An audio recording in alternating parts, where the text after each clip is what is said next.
Kain.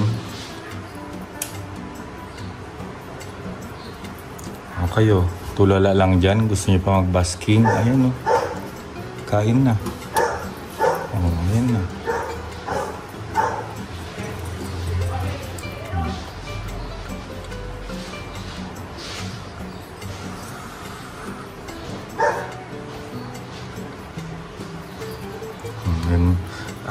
Ang pag ganito na magkakasama sila sa isang enclosure, lagi niyong babantayan kasi baka mamaya accidentally na makagat nila yung isa't isa.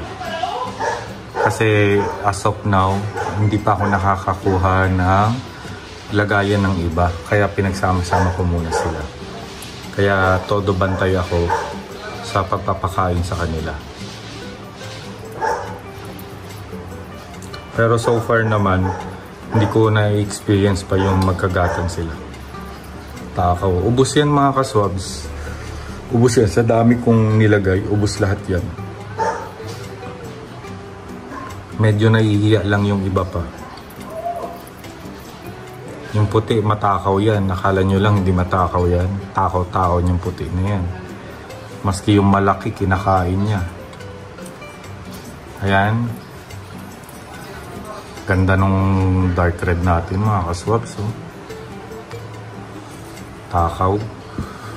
Pagkain yan nila yan hanggang mamaya. Dadagdagan ko pa yan mga kaswabs pag naubos nila bago maghapon. Nakakawala ng stress. Pero may parating akong ano ngayon eh, enclosure. Hinihintay ko lang ma-book sa Lalamove. Ayan, patuloy na natin yung video mga kaswabs. Or sige, wag natin putulin. Panoorin nyo lang para meron tayong may upload sa YouTube channel natin.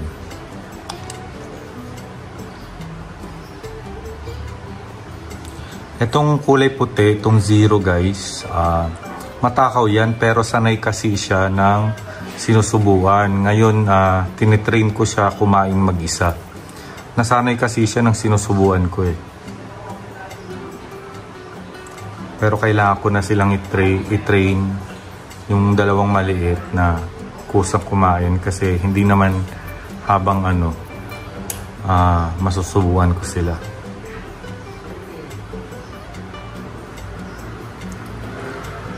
In love na in love talaga ako dito sa sa dark red natin.